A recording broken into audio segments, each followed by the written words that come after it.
बांग्लादेश में पूर्व प्रधानमंत्री शेख हसीना की सरकार के तख्तापलट को 1 साल पूरे हो चुके हैं। उसके बाद मोहम्मद यूनुस के नेतृत्व में गठित अंतरिम सरकार को भी लगभग 1 साल पूरा होने वाला है। इन 1 सालों में यूनुस प्रशासन पर बांग्लादेश को कट्टरपंथ के रास्ते पर ले जाने, चीन और पाकिस्तान के साथ दोस्ती बढ़ाने और भारत विरोध को हवा देने के गंभीर आरोप लगे हैं। बांग्लादेश के इतिहास के साथ खिलवाड़ के भी आरोप लगे हैं। आइए आपको एक रिपोर्ट दिखाते हैं।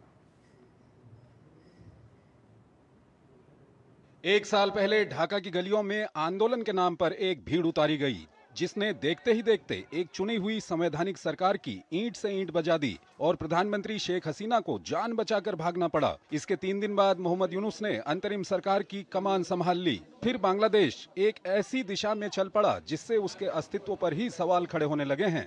पिछले 1 साल न सिर्फ बांग्लादेश के लिए निराशा भरे रहे, बल्कि ढाका की आजाद हवा में कट्टरवाद का असर बढ़ा। अल्पसंख्यक हिंदुओं के दमन का ऐसा सिलसिला शुरू हुआ जिसकी चीखें आज भी सुनाई देती हैं। मोहम्मद यूनुस की नीतियों ने भारत विरोध को हवा दी। शेख हसीना ने अपने कार्यकाल में जमाते इस्लामी जैसे संगठनों पर नकेल डाले रखी, लेकिन मोहम्मद यूनुस ने सत्ता संभालते हुए जमाते इस्लामी पर लगा प्रतिबंध हटा लिया। इसके उलट शेख हसीना की पार्टी आवामी लीग पर प्रतिबंध लगा दिया। कट्टरवाद का ऐसा दौर चला कि संविधान से धर्मनिरपेक्ष शब्द हटाने की मांग तेज होती रही। भारत के विदेश सचिव विक्रम मिस्री ने ढाका में यूनुस से मुलाकात कर अल्पसंख्यकों की सुरक्षा का मुद्दा उठाया, लेकिन स्थिति में सुधार के कोई स्पष्ट संकेत नहीं मिले। इस 1 साल में बांग्लादेश उन शक्तियों की गिरफ्त में जकड़ता गया जिसके खिलाफ इसका गठन हुआ था।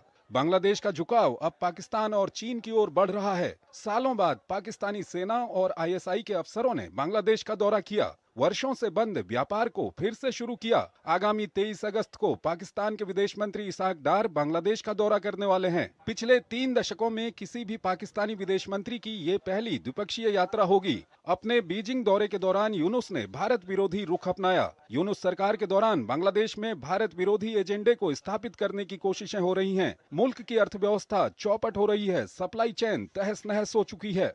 कार्यवाहक सरकार के तौर पर काम संभालने वाले यूनुस का प्राथमिक लक्ष्य जल्द से जल्द चुनाव करवाकर चुनी हुई सरकार को सत्ता हस्तांतरित करना था, लेकिन यह अंतरिम सरकार रिफॉर्म के नाम पर खुद सत्ता पर कुंडली मारकर बैठ गई। यूनुस का सारा ध्यान हर हाल में चुनाव टलवाने में लगा रहा। यूनुस चुनाव की समय सीमा तो बता रहे हैं, लेकिन कोई निश्चित तारीख नहीं बता रहे हैं। आवामी लीग का तो सुनियोजित तरीके से गला घोंट दिया गया। मुख्य विपक्षी बांग्लादेश नेशनलिस्ट पार्टी और बांग्लादेशी सेना को भी चुनाव में अप्रत्याशित देरी का विरोध करना पड़ा।